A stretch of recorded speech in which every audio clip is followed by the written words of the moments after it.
Today we've got questions on swords of state, French monarchy, Empress Zita, and is it divine providence that 4 of the last kings of their houses were possibly saints?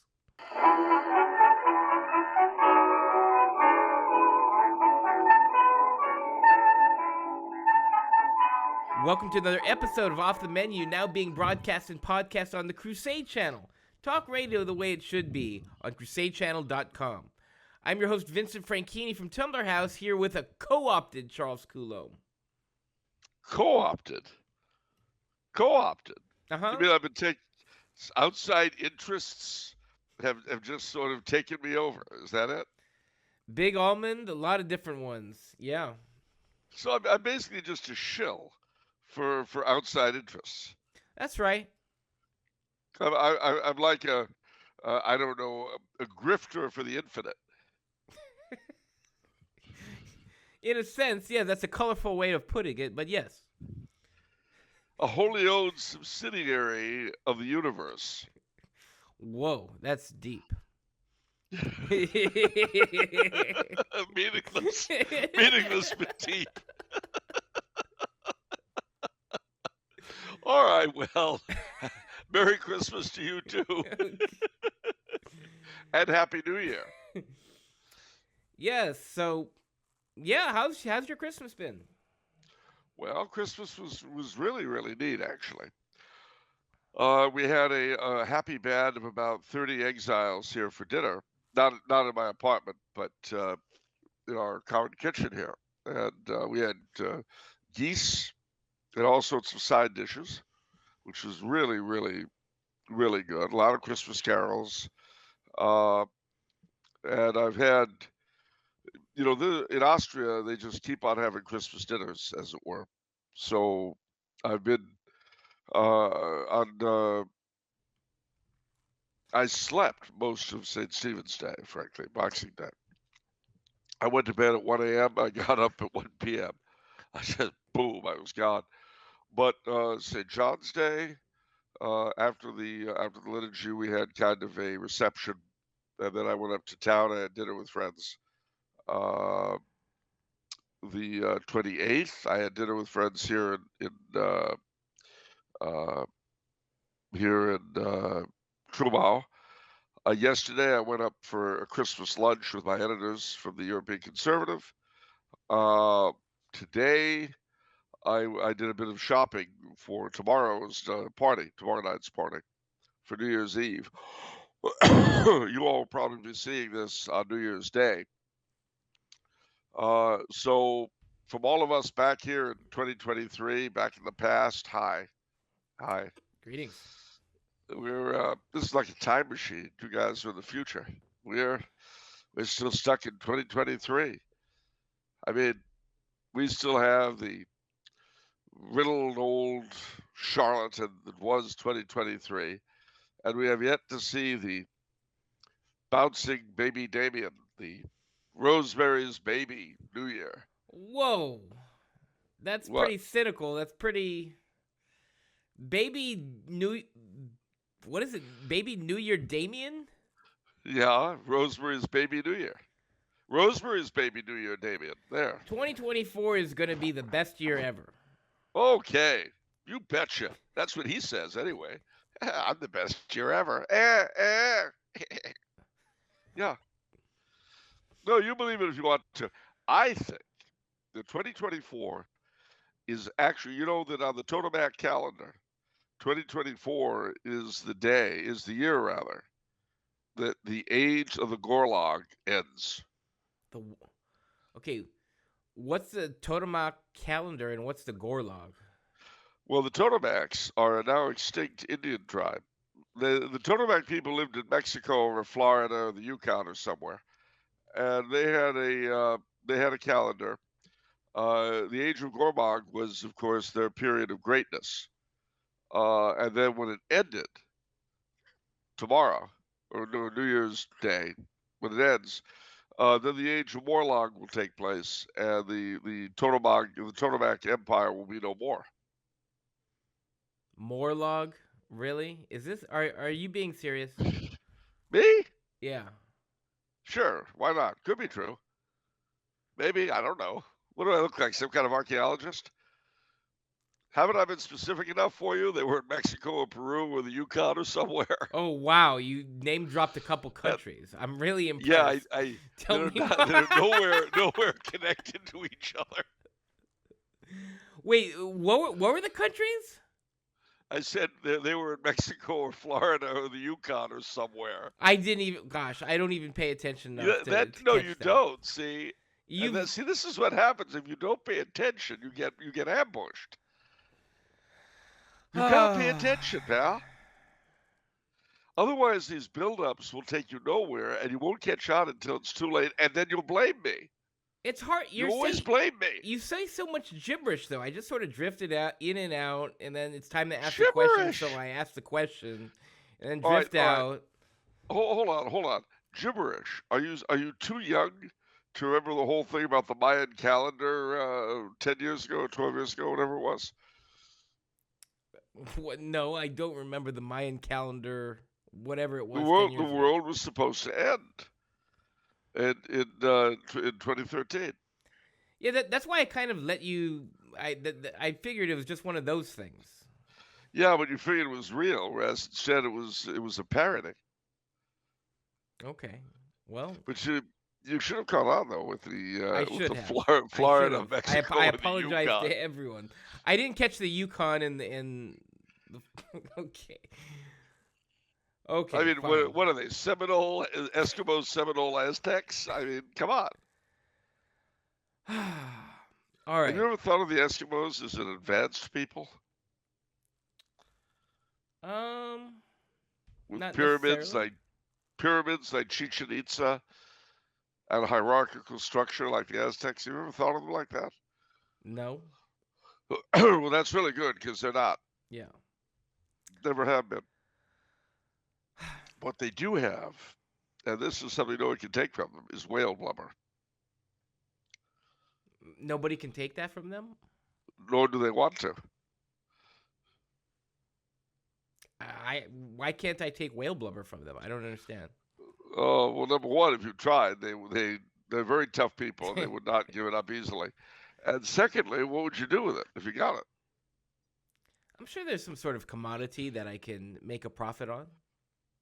Not much anymore. Whale blubber, I mean, whale oil used to be the thing, you remember. That's why we had the whaling ships that went out all over the world.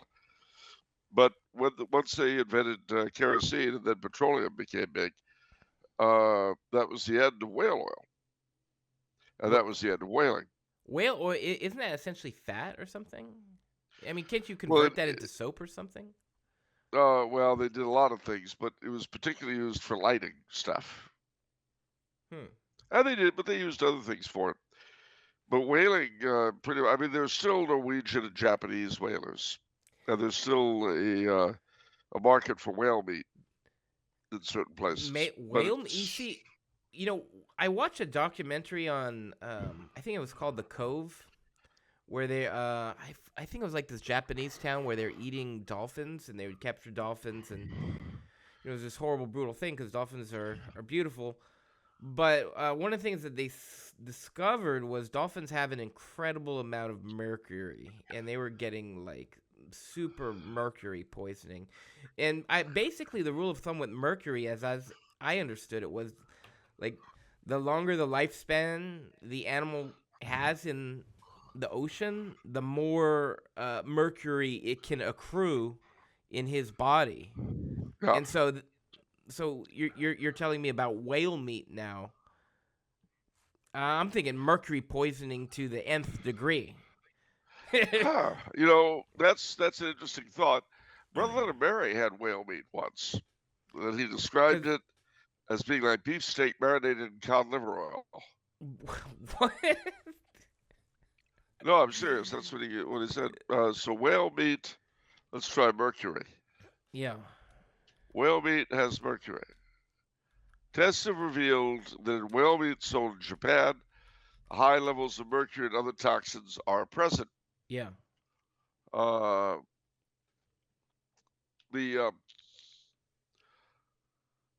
enough, there's very little. There's very little whaling today. It's mostly Iceland, Japan, and Norway.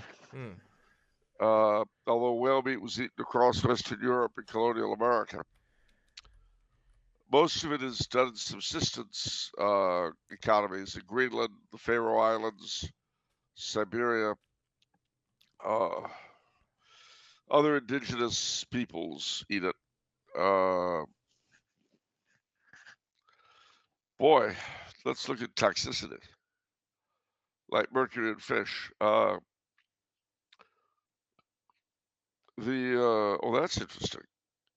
A study done on children in the Faroe Islands in the North Atlantic showed neurological problems stemming from mothers consuming pilot whale meat during pregnancy. Uh, oh my heavens! Liver samples for sale in Japan contain on the average 370 micrograms of mercury per gram of meat, 900 times the government's limit. Woof woof. Oh well, I can't recommend it, ladies and gentlemen. Yeah. If you thought you were going to go on a whale meat binge, Yeah. I would not. I love how many different topics we cover on this show. So, okay, that's a new one for us. Well, we How never do we get discussed to whale meat meat? before. Because we got to whale meat through your fake calendar from your fake indigenous tribe. Excuse me, we don't say fake anymore. No, what do we say? No, we say non-real. Non-real? Yes, or not authentic. We don't say fake. All right, I fine. mean, how are elves and hobbits and Ruritanians supposed to feel? Oh, you're fake. Okay, fine. That's fair. All right. All right. Why don't we just jump straight to the questions on this one? We can do that, and then think about the new year, the old year, and everything else at the end of the questions. Yeah, I think that'd be appropriate. All right, let's do it to it. All right. Clark from Florida has a bunch of really good questions. He says, "What is the history of swords of state? Is having swords of state primarily of European and Christian states, or is it more universal? I know Charlemagne's sword, Joyeuse, Joyeuse is or was the sword of state of France. Does the United States have one? Does the United States have one, or do swords of state take much place in modern republics, or is it a more monarchical trapping?" Well, that's a very good question. The sword of state is a very monarchical object. I don't know if they exist amongst non-Christian monarchies, but what they have always represented, and what, as we see with Charlemagne's sword being used by the French and by the Holy Roman Empire, they had their own sword of Charlemagne. Very often in the beginning, the sword of state was simply the sword of the monarch, and it showed that he was vowed to defend his country to his life, to his people, to the end of his life. And in the very beginning, of course, the sword very often was at the coronation was simply the monarch's own sword. The coronation ceremonies that proliferated throughout Catholic Europe all featured the presentation of the sword of state, again as a symbol of the monarch's willingness to fight and to die, if necessary, for his people. That's what the sword of state was about. Do we have swords of state in republics? And the answer is I don't think so. But I do know of one sword of state in the United States involving government. I can't guess it. What is it? The sword of state is used like a mace as the symbol of authority in the Senate of South Carolina. It's used like a mace? Well, yeah, because Or a the gavel? mace also a symbol of no. The mace is the symbol of authority in a legislature.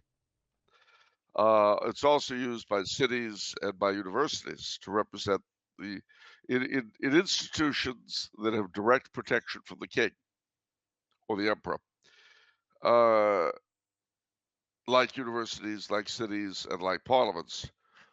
The mace is the symbol of the monarch's authority. So in the not just in the British Parliament, but in all the colonial parliaments, there were and are maces to represent the royal authority, as there were in each of the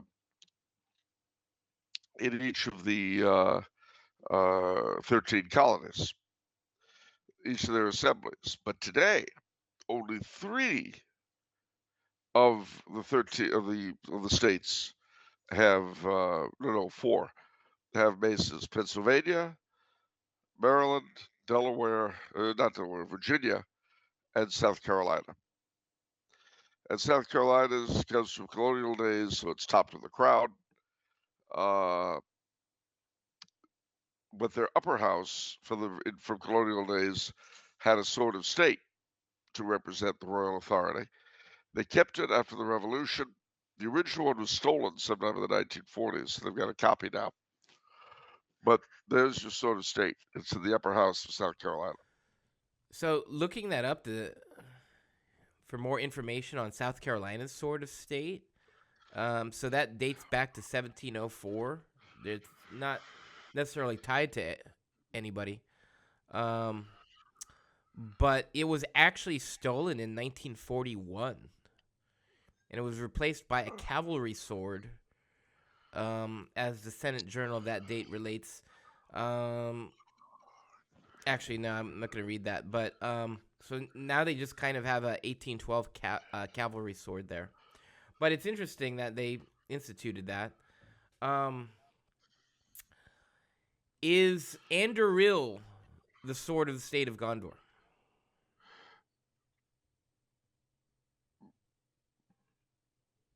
Yes. Yeah. Yeah. I mean, did that make it into ceremony? Is that sort of this? Andorra was, yeah, that would have, in all likelihood, 3 or 4 or 5 generations down from Aragorn, presuming the kingdom lasted that long, as you don't really know. Andorra would have been the regular sword of state at the coronation. Okay. And of course, that begs the question: what brought they from the foundered land far across the sea? 7 stars and 7 stones, and one white tree. How long do children of elves in Numenor live? Longer than they do in Manhattan. Okay. Because you said a couple generations, and I was trying to do the math on that, given that that lineage. Well, Aragorn and Arwen both had very long lives, so presumably their children would have lived a long time too. Uh, how long exactly? Who knows? But eventually, of course, as happened with the rest of the Dunedain, they would have shrunk down to what they are now. Hmm. All right. The figure Marianne has been the national personification of France since the French Revolution. How steeped in the Revolution is Marianne? Will Charles describe her history as the personification of France? Is there any room for her in a France in which the House of Bourbon is restored to the throne? If not, what should the national personification of France be? Well, Marianne was a creation of the French Revolution. I mean, she's a revolutionary character. She's basically Madame Defarge, only not fat and ugly. Uh, so she's totally Republican, and there wouldn't be much of a place for Marianne. Now, St. Joan of Arc would be the ultimate symbol for France, I think. Hmm. Okay.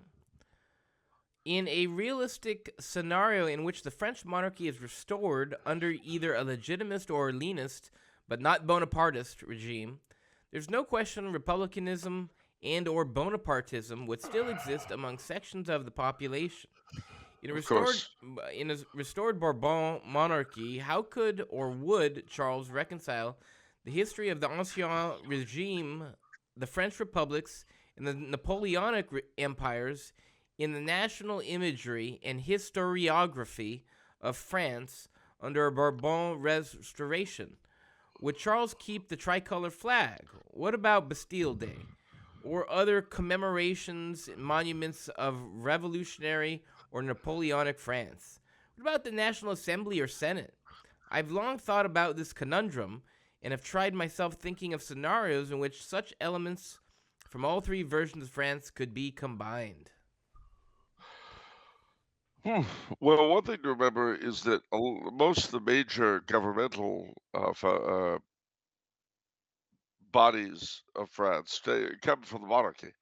The Council of State, the Cour de Cassation, all that stuff has its origins under the monarchy. Uh, I mean, personally, I favor the white flag, but I could imagine putting the royal arms into the center of the tricolor if necessary. But the Cote de Chambord was very much against it for some really good reasons. I think a lot would depend upon the nature of this restored monarchy and just how effective the king was able to be. Uh, I think that the restoration of the old provinces to replace the regions would be very necessary, and the uh, the legislature. I mean, you could keep the lower house as it is, but the Senate would be better off returning to being a chamber of peers, like the House of Lords in England. Right.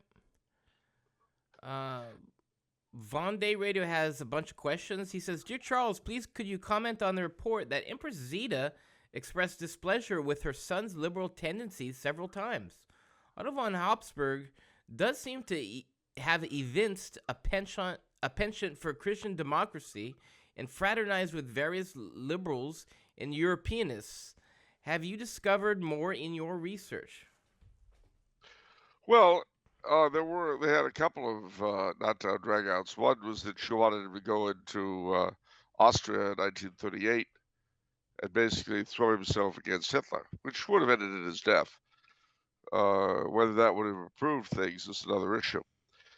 In 1961, she was not happy with his signing away his rights, not his children's, for the right to set foot in Austria, a right which incidentally it took him 5 years to gain anyway. Uh, but the Archduke Otto was faced with a real big problem. The Up until 1945, his efforts and those of his supporters all went in the same direction, and that was the same direction that, for the time of Franz Ferdinand and his father Karl, the forward-looking members of the House pushed, which was the idea of a Danubian confederation under the Habsburgs. That was what Franz Ferdinand had wanted. That was what Karl had wanted. They were, of course, frustrated. They kept bringing it up. Karl kept bringing it up in exile. He brought it up after he died and after, well, during the few times Zita could express an opinion during the time of her regency in exile. She brought it up. Otto pushed for it after he became the head of the house uh, de facto as well as de jure in 1930. All the time that he was in D.C. advising Roosevelt, he pushed for the same thing, as did Churchill. Uh, that that was the basic push for the House of Habsburg. But 1945 comes along, and Europe is now divided between the Soviets and the Americans. They have a diarchy, and Europe is no longer really independent. Now, what will the United States tolerate? What part will the United States tolerate of the traditional Catholic conservative program in Europe? Well, what was that program? And of course, it was part, in addition to the whole Confederation thing, it was part of what the Habsburgs had always pushed. What was it? Altar, throne, uh, subsidiarity, solidarity. Those four things. Uh, two of those would not be permitted by either the Soviets or the Americans under any circumstances. And what were those two? Altar and throne. So, what was Christian democracy in its origin? Christian democracy was an attempt to put across what could be put across under the American Soviet diarchy of traditional Western European uh, conservatism, or traditional European conservatism, not Western. That was all they could do. They would not be permitted anything more than that. So the question was, do you do nothing, or do the best you can with what you have in hand? Now, the original fathers of Europe, the three Christian democratic founders, Adenauer, de Gasperi, and Schumann, each of whom incidentally had demonstrated a great deal of personal courage during the Nazi era, they began to push for a united Europe, Christian Europe, uh, using Charlemagne's crown as a symbol. That was the most they could get away with. Neither the Americans nor the Soviets would ever have tolerated a Europe with Charlemagne's crown worn by someone. So it was under those, if he was to have any part at all in political life, the Archduke was going to have to deal with these realities, and he did. Uh, I was asked a very interesting question the other day. If the European, I was asked, obviously today the European Union is a big tool of horrible interests that is used to push across terrible things, not unlike the UN or the United States federal government.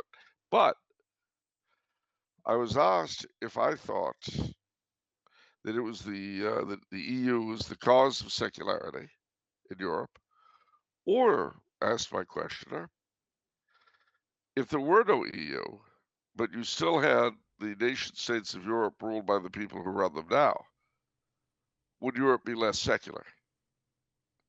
And the answer, of course, is no, of course not. It would be as bad as it is now, EU or no EU, because the problem is not really the EU. The problem is the classes that were put in power in Europe.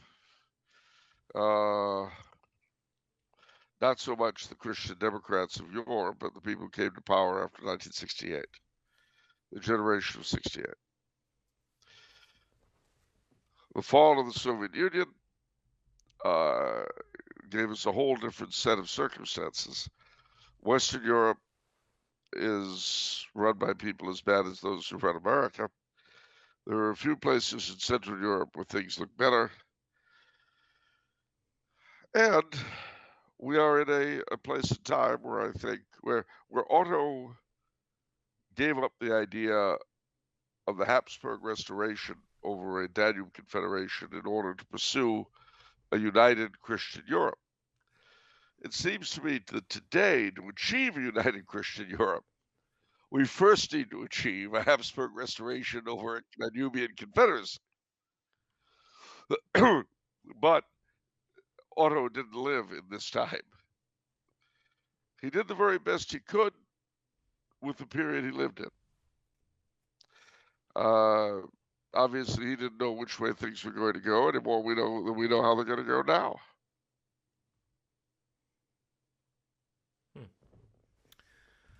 All right. Another question from Von Day. He says, "Dear Charles, I have a Christmas question for you. Please, could you expound on the statue of Our Lady of Bethlehem, the oldest statue of the Virgin Mary in California?" Well, I've seen it. I've venerated it. It is in Carmel Mission, on the beautiful Monterey Peninsula. Which, if I had to live in California, I could live anywhere I wanted in California. Boss, you may want to turn down your Uh, thing for me to say this, Okay. or you might just want to, I would not live in Arcadia or Monrovia. I would live on the Monterey Peninsula.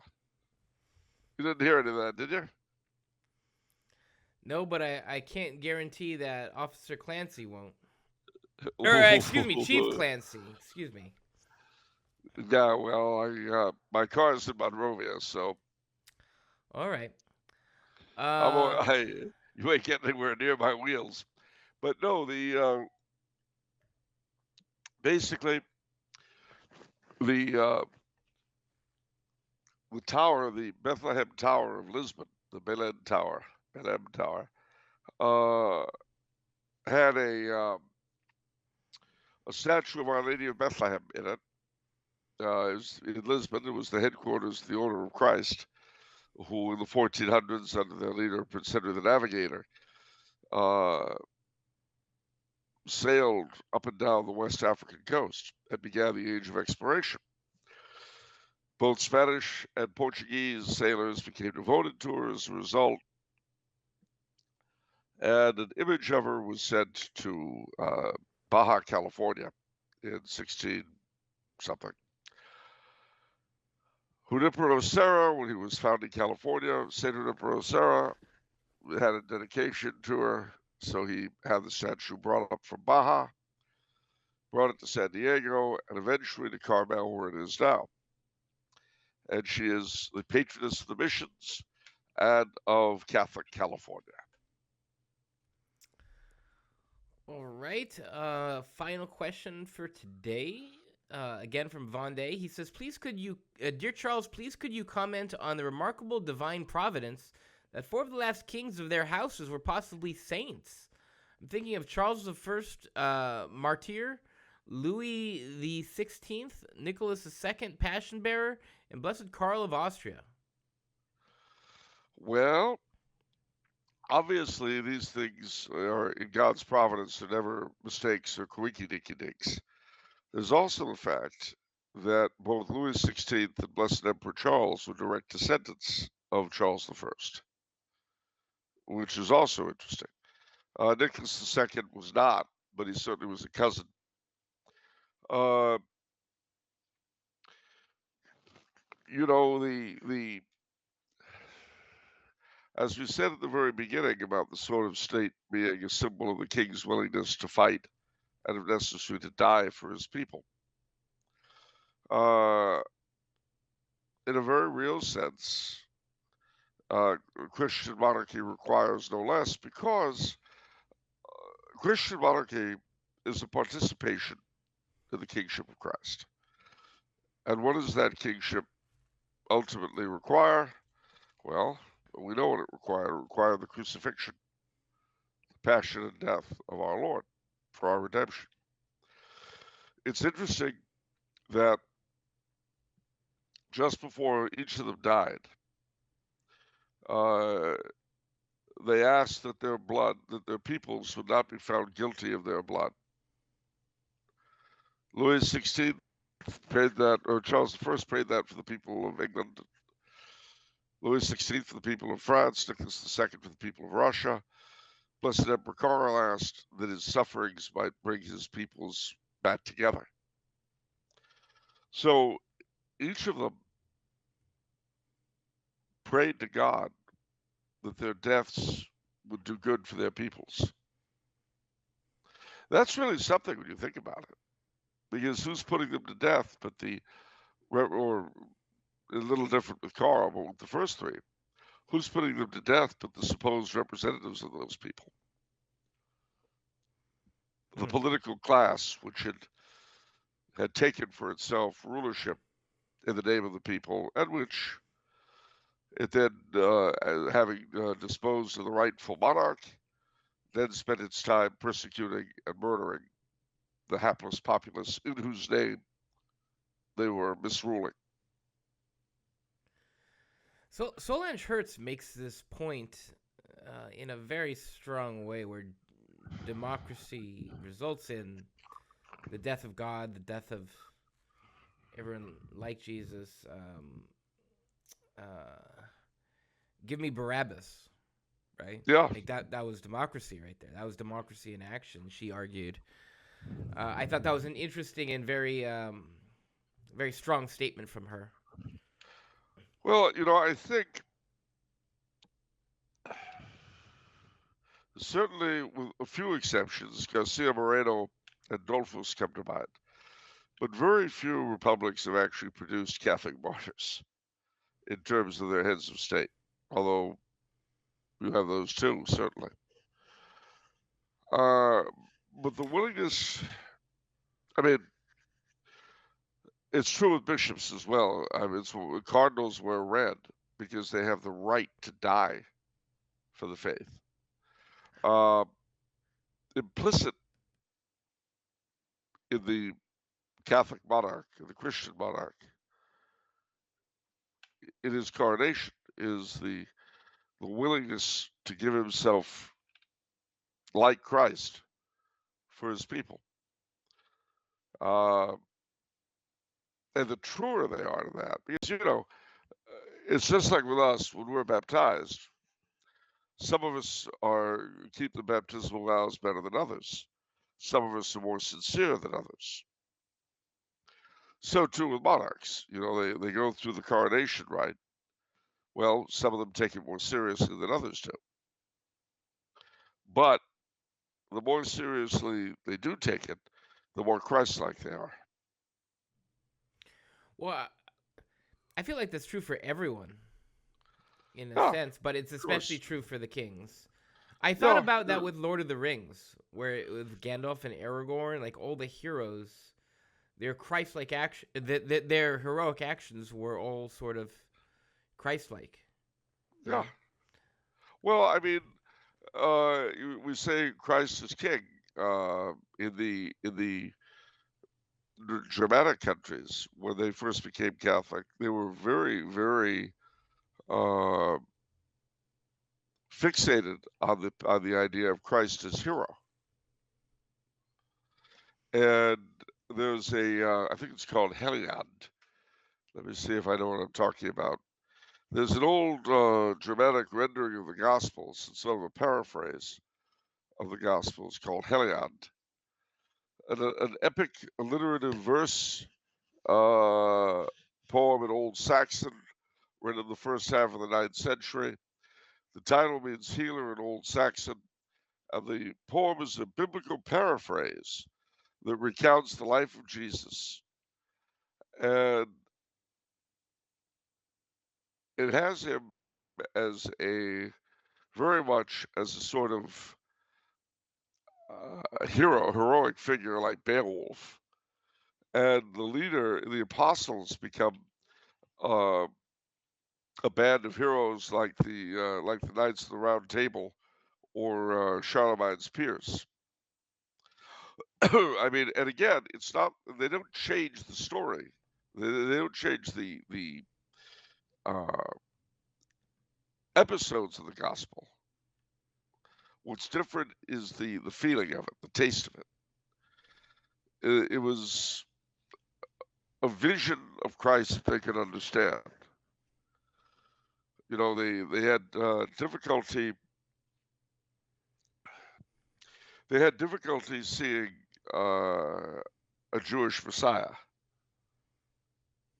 but seeing him as a supreme warlord whose very act of victory is his own death, and who has his various adventures with his picked coterie of sword comrades, that they could definitely pick up on. I mean, all the heroes of European lore Charlemagne, King Arthur, Robin Hood.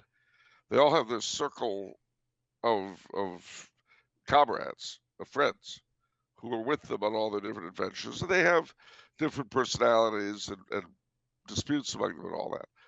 Well, that was how the early Germanic people saw the apostles, sort of gathered around Christ as his thanes, as his war band. Uh, Even though they don't actually do any battle except the very end, and then it's the battle, the one-on-one battle between our Lord and the devil, and he wins the victory, of course, and becomes the great hero who saves us all. They've got a Wikipedia's source of all truth gives a sample. It says, then he spoke and said there would come a wise king, magnificent and mighty to this middle realm. He would be of the best birth. He said that he would be the Son of God. He said that he would rule this world, earth and sky, always and forevermore. He said that on the same day on which the mother gave birth to the Blessed One in this middle realm, in the east, he said there would shine forth a brilliant light in the sky, one such as we never had before, between heaven and earth nor anywhere else. Never such a baby, and never such a beacon. I mean, that really, you speak of Lord of the Rings, that sounds like Lord of the Rings, doesn't it? Yeah. Huh. I mean, we all tend to see Christ in terms that we can understand. You see the pictures of Christ the businessman. I don't see that. Oh, well, we'll fix that. Ladies and gentlemen, I would not want Vinny to miss out on this. No. What is wrong with you? You're getting upset. It's New Year's. Show some cheer. Okay. Yeah, you say that so okay.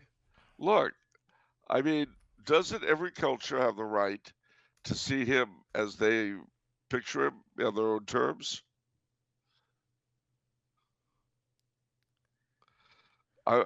Isn't that true? I I mean, okay. the American Indian tribes, they saw him as a chief, a big chief with many presents. I mean, every culture does this. I've seen pictures of Christ as a mandarin. There you go.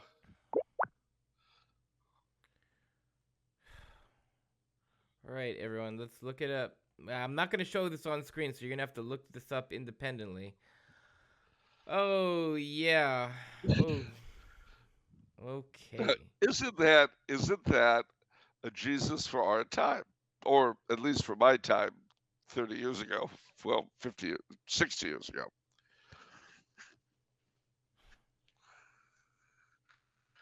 I just... Yes.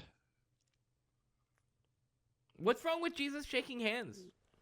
Nothing. But you see, with the look of disgust before you try to figure a way to try to ship me back, that look of disgust was very telling. It's just kind of cringe. Is that cringe? It's cringe. I'm gonna go out on a limb and say it's pretty cringe. What it is, in case you've never seen it, ladies and gentlemen, it's the picture of Jesus in a modern business office with a setting of skyscrapers, and shaking hands with these two businessmen as though they've made a deal. Yeah. If you look up, just Google Jesus Christ businessman. It's the first image that shows up. Yeah. All right. But so now you have the one image there, and then you've got the verbal image I gave you from the Heliod. That gives you two very different cultures and their different takes on our Lord, doesn't it? Yeah. Mm-hmm. Which of the two do you personally find more attractive? Not Jesus the businessman. I don't find that more attractive, even though I am a businessman. That's That's a little tough to take. it's a little tough to take. Yeah. I find pictures like that really. You wonder what goes on in the minds of the people that make them, and and yet you know that the guy meant the very best by it. Right. Right. I mean, it is, as you say, cringe, but it was an act of devotion. No, I don't know. I We're strange people. We're just strange. Well, we are. I mean, but similarly, the Huron Carol gives you a description of our Lord. This is translated from the Huron, the Indian language. Uh, this is the Huron Carol, but it tells the Christmas story. It was originally translated. It was written in Huron, Indian, but this is the English. 'Twas in the moon of winter time, when all the birds had fled, that mighty Gichimanitu sent angel choirs instead. Before their light the stars grew dim, and wondering hunters heard the hymn. Jesus, your King is born, Jesus is born, in excelsis gloria. Within a lodge of broken bark the tender babe was found, a ragged robe of rabbit skin enwrapped his beauty round. But as the hunter braves drew nigh, the angel's song rang loud and high. Jesus, your King is born, Jesus is born, in excelsis gloria. The earliest moon of winter time is not so round and fair as was the ring of glory on the helpless infant there. The chiefs from far before him knelt with gifts of fox and beaver pelt. Jesus, your King is born, Jesus is born, in excelsis gloria. O children of the forest tree, O son of Manitou, the holy child of earth and heaven is born today for you. Come kneel before the radiant boy who brings you beauty, peace, and joy. Jesus, your King is born, Jesus is born, in excelsis gloria. Hmm. And that, heavens, what did you put that up there? Are you trying to gaslight me? Did I put what up where? That picture of Jesus the businessman. I didn't. I don't have access to your computer, Charles. It suddenly popped big for some reason. Okay. Uh. Anyway, but at any rate, so there you get the idea of how the Huron saw the Christ child and the birth of Christ. Hmm. Again, set in a very Indian setting. Right. But it comes to each of us in our own way, if we'll accept him. Indeed. Um. Yeah. Accepting him. I've been reading a lot about that lately. The mystics say you need to accept and be faithful. Well, actually, not mystics. Father Ripperger too. You need to be faithful to the small graces to receive the big graces. That's what I've been sort of focusing on. Is take advantage of the small opportunities first. You know. Well, Uh. that's what comes your way. Yeah. And always, now here it's Christmas time, always gives us a lot of opportunities in this area, not least by keeping Christmas going. At the very least, observing the 12 days, and then keeping up some remnant of it until Candlemas. Uh, I think, it's a very, very important exercise. I mean, the great thing about this season is that all across the globe, almost every country, not all of them, but most, are forced to recognize, despite themselves, the birth of Jesus Christ.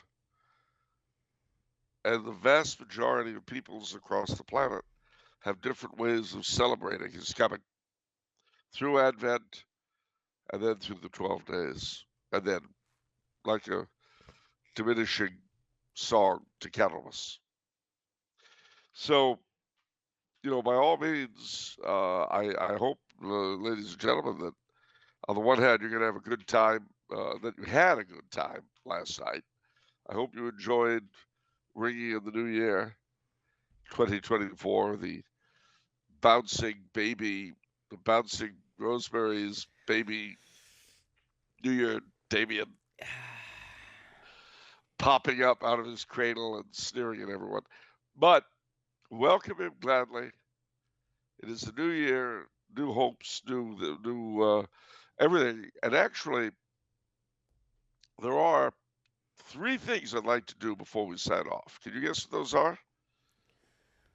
Oh, well, we usually do retreats to poetry on some level now. Yeah, and I think we're going to do that first. Okay, sounds good. Uh, I wrote a piece for Catholicism.org. I'm not going to read it all. I'm just going to read the parts that I think really fit. Okay. Uh, they're not actually not my writing at all, but uh,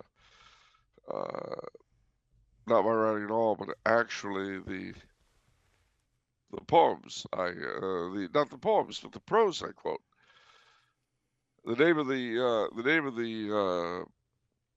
article, if you're interested, Catholicism.org, is "The Death of the Old Year." But the first is a quote from Robert Chambers' Book of Days back in 1867. Quote, to the community at large, the passing away of the old year and the arrival of his successor is heralded by the peals of bells, which, after 12 o'clock has struck, burst forth from every steeple, warning us that another year has commenced. At such a moment, painful reflections will obtrude themselves of time misspent and opportunities neglected, of the fleeting nature of human existence and enjoyment, and that ere many more years have elapsed, our joys and sorrows, our hopes and our forebodings along with ourselves, have become things of the past. Such is the dark side of the question, but it also has its sunny side and its silver lining. Quote, for hope shall brighten days to come, and memory gild the past. End of quote. And on such an occasion as we are contemplating, it is both more noble and more profitable to take a cheerful and reassuring view of our condition and of that of humanity in general, laying aside futile reflections on past imprudence and mismanagement, and resolving for the future to do our utmost in fulfilling our duty to God and our fellow men. End of quote. Can you imagine that was in a secular calendar? Yeah.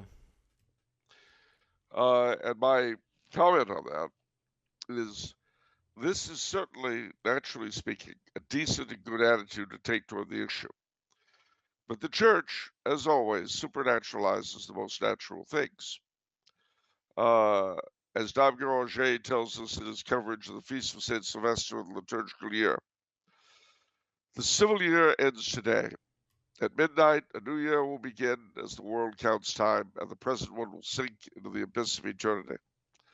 It is one step further on in our lives and brings us nearer to that end of all things, which, as St. Peter says, is near at hand. The liturgy, which brings the new ecclesiastical year on the first Sunday of Advent, has no special prayers in the Roman Church for the beginning of the year on the 1st of January.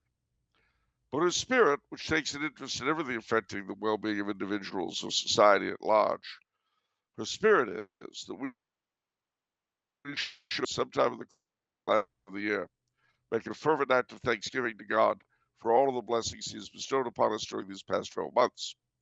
Rome sets us the example. Today, the sovereign pontiff goes in state to the Jesu, or as we should call it, Jesus Church, and there assists in a solemn Te Deum. The benediction of the Blessed Sacrament follows it, blessing, as it were, the public act of thanksgiving, and giving a pledge of blessings for the coming year. End of quote. Hmm. So, the time has come, ladies and gentlemen, when we enter a new year filled with new challenges and new joys. The we've always got to remember that the old passes away, as Robert Herrick assures us in Ceremonies for Candlemas Eve, but the new takes its place. And with that, there's one last thing to do before we call it quits on 2023. Uh-huh. You know what it is? No. Should old acquaintance be forgot and never brought to mind? Should old acquaintance be forgot and days of old lang syne? For old lang syne, my dear, for old lang syne, we'll take a cup of kindness yet for old lang syne. Thank God Garibaldi did not make good on his threat to take New Year's Eve with him when he went. So let me ask you, Yes. if it's off the menu It's Monday? and if your soul is saved, That it may be your own? Okay. that one doesn't work quite as well. No, that Oh well, Happy New Year, everybody. Happy New Happy Year, guys. 2023.